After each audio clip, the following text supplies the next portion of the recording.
You know what I'm thinking?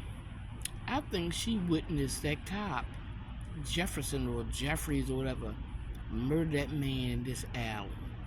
Somebody witnessed a crime and became a friend to that cop. I believe they saw more than what they saw, but since they're deemed crazy, that cop can say anything he wants to. So I'm going to say it's alleged. But he is one of those three, and he's a downtown cop. He might not be the 64 on that list, but he should be.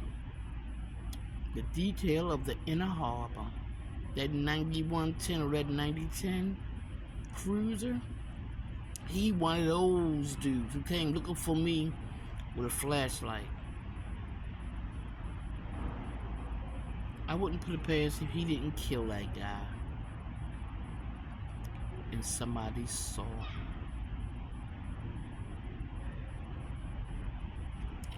That's how our friendship was born.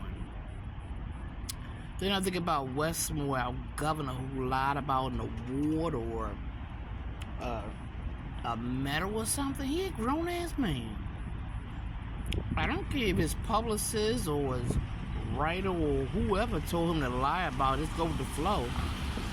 He a grown man who knew he opened his mouth and lied about it. And he a governor of a state. Then the first thing he did was expunge his homeboys' marijuana crimes.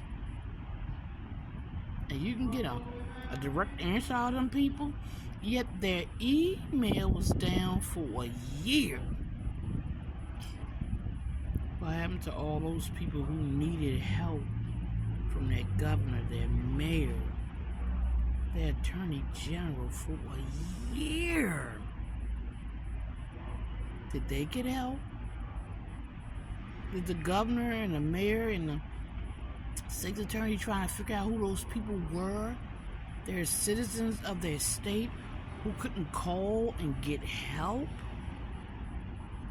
because the email was down. Like, that's an okay answer. It's not. Just like it's not an okay answer. 64 cops are on the list. One on the list is not okay. And that's why these women of color will never get help in Maryland. Because it's okay to ignore them. The rent is too high because you can't make the landlords be fair. The wage is too low because you can't arbitrarily make a law to help that.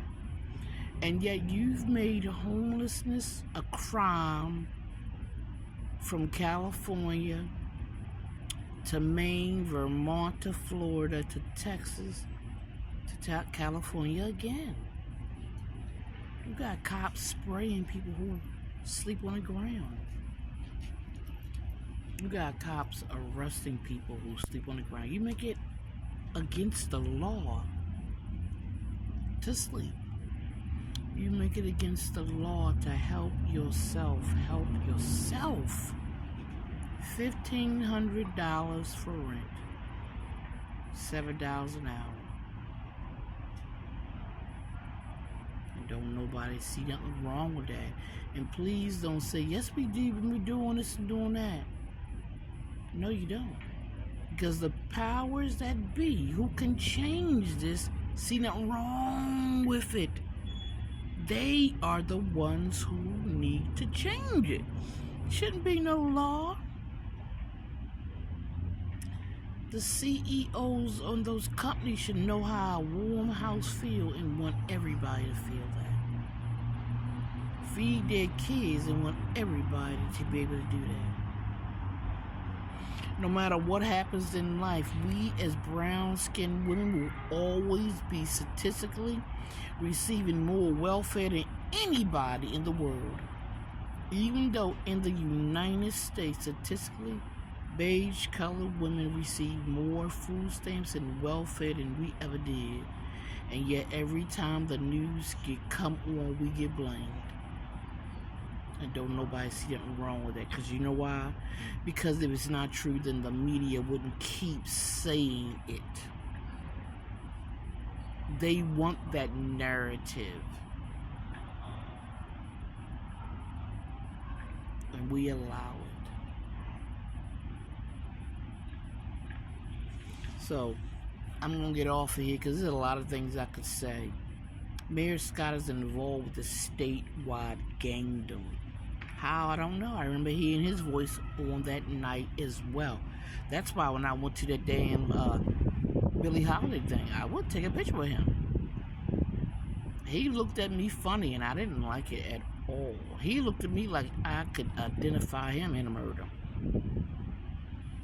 And I don't care what you say. They hacked my phone. Right now I'm in West Virginia, even though I ain't left this fucking alley to go nowhere but to Howard Street to get me a damn charger for my phone. They had some goddamn candy I'm eating and got me a cup of coffee. 7-Eleven twice, nigga. Went to the bathroom. And yet I'm in West Virginia. They hacked my phone. And this is what I'm talking about, the FBI. That website is not designed to help anyone who can't read or anyone who has to separate their story.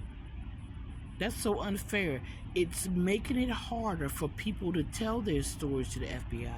And then on top of that, your story could encompass every one of those titles.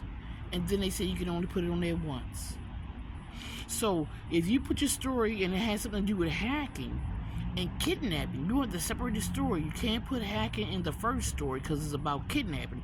And you can't put kidnapping in the second story because it's about hacking. But you can't write the same story twice because if you do, they are not going to help you. You'd only do it once. It's one story and it got 5 different genres, 5 different meanings, and the FBI say here in Maryland, you can only tell the story once because if you tell it twice, we ain't helping you. And if you tell the local police, we ain't helping you. And if you tell the DOJ, we ain't helping you. If you tell the civil rights, you tell we ain't helping you. That's what the FBI say. We ain't helping you. I want future generations to know your law that governs you, nigga. You better go to the library, Wikipedia. Don't do no Wikipedia, no Google. Them motherfuckers don't know what they're talking about. Go to a library for they ban so many books. You won't know what Dick and Jane mean. And our governor, he should be ashamed of himself. He a grown-ass man, and he act like he don't know right from wrong. And Brandon Scott should be ashamed of himself saying the dispensary is going to help with paying for this and paying for that. It's a goddamn lie. You got people walking down the street selling weed to people. And I say, that's against the law. He said, no, it's not. I said, yes, it is. It's recreational if it comes from a dispensary, not out of your goddamn pocket. This is life in Maryland. Brown skinned women can't fall asleep. For one, it's a crime. But look at my legs and my hands. That girl who stuck me with drugs, I got her on here. I told her out in her face, stop doing it. I'm not asking you to do that. I'm not no fucking junkie. And she laughed at me. Because she knew she was going to do it anyway. Because at some point, I was going to fall asleep. The crimes that go on here in Maryland are known by the government. You're not going to tell me it's not. That's why the email was down for a whole year. You mean to tell me the government never even knows that nobody called them? Nobody emailed them? Shit, we 4th on the list for murder. That's a goddamn lie. I keep seeing all these news reports on Fox and WMAR about murders. Where? Not here in Maryland. Not in Baltimore. When? 2-3 years ago. When? It's a lie. That murder shit is misappropriation of funds. He trying to recant the bullshit he lost, giving out favors to his friends. Ain't nowhere in the world. Ain't nowhere in the world the things that are happening in Maryland should be happening. Somebody need to come here and check it out. I'm the only black female juror in the Montana Baronette case. And I can't get no help from harassment from the remaining gang. Not this nigga here. Never this nigga here.